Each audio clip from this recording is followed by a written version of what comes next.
Assalamualaikum warahmatullahi wabarakatuh. Kembali lagi jumpa dengan channel kami doakan teman-teman YouTube semua dalam keadaan sehat walafiat. Di video kali ini kita akan berbagi informasi, berbagi cara bagaimana sih ketika kita mengalami musibah, yakni STNK motor atau mobil kita hilang. Apa yang harus kita lakukan, dan kalau mengurusnya syarat apa saja yang harus kita lengkapi. Sebelumnya, mungkin buat teman-teman YouTube semua yang baru menemukan channel kami, dibantu subscribe, dukung channel kami supaya semakin berkembang.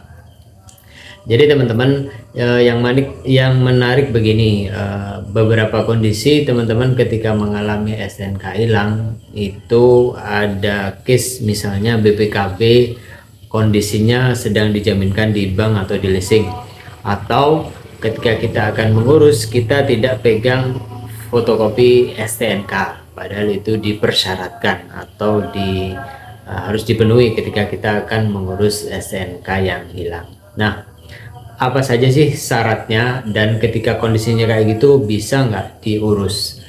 Fotokopi STNK nggak ada atau BPKB posisinya dijaminkan di bank. Nah, kondisi kayak gitu bisa nggak diurus? Nah, jawabannya ternyata bisa. Apa saja yang harus dilengkapi kita akan ulas di video kali ini.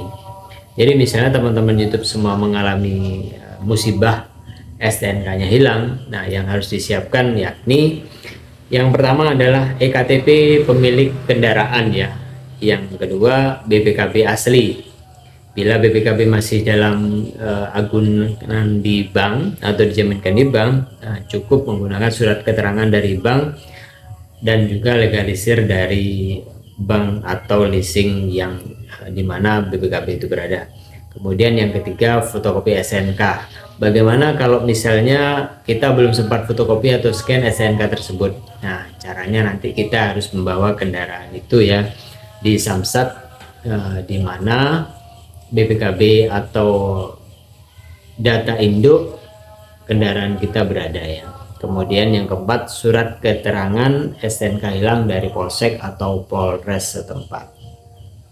Kemudian bagaimana sih alurnya? Nah, yang pertama ketika teman-teman YouTube semua sudah melengkapi syarat-syarat tersebut, nah, teman-teman YouTube semua bisa datang di Samsat terdekat. Apa yang dilakukan? Yang pertama, cek fisik kendaraan dan fotokopi hasil cek fisik. Kemudian yang kedua, mengisi formulir pendaftaran. Nah, ini ketika nanti di Samsat, teman-teman nanti datang ke loket itu bilang bahwa akan mengurus STNK hilang. Nah, nanti akan diberikan belangko, teman-teman YouTube semua mengisi belangko tersebut. Yang ketiga, mengurus cek blokir yang berisi keterangan keabsahan STNK. Jadi mungkin kendaraan teman-teman YouTube semua pernah digunakan untuk melanggar lalu lintas, jadi kan ada blokir e-tilang. Nah, nanti akan dipastikan untuk kondisi blokir kendaraan tersebut.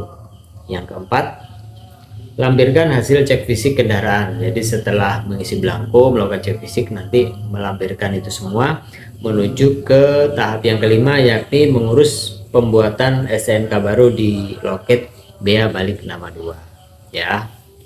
Kemudian pembayaran pajak kendaraan bermotor. Kemudian langkah yang ketujuh, membayar biaya pembuatan STNK baru. Kemudian yang ke-8, pengambilan STNK dan SKPD. Nah, ketika semua itu sudah dilalui, tahapan demi tahapan sudah dipenuhi, nah baru nanti teman-teman YouTube semua itu membayar biaya yang harus dikeluarkan dalam pencetakan STNK baru. Sekarang kita akan bahas berapa sih biayanya yang harus dikeluarkan ketika kita akan mengurus atau mencetak STNK yang hilang. Untuk kendaraan roda 2 atau motor itu biayanya sebesar Rp100.000. Kemudian untuk mobil sebesar Rp200.000. Itu biaya sudah diatur oleh peraturan pemerintah ya. Kalau nggak salah di UU nomor 76 tahun 2000. Nah, jadi semuanya sudah diatur mengenai pendapatan negara, bukan pajak ya. Nah, teman-teman YouTube semua, ternyata ketika kita belum sempat memfotokopi STNK tersebut atau kondisi BPKB asli kita berada di di bank atau diagunkan di bank, ternyata masih tetap bisa untuk mengurus kondisi SNK yang hilang. Jadi itu teman-teman YouTube semua, jangan khawatir kalau mungkin mengalami musibah SNK-nya hilang. Nah, ternyata masih bisa tetap diurus meskipun kita belum siap fotokopi SNK dan posisi BPKB kita mungkin sedang dijaminkan, ternyata masih tetap bisa diurus. Demikian tips atau informasi singkat dari kita. Mudah-mudahan informasi ini bermanfaat buat teman-teman YouTube semua. Jangan lupa dukung channel kami, subscribe supaya semakin berkembang. Kita ketemu lagi di video berikutnya. Wassalamualaikum warahmatullahi wabarakatuh.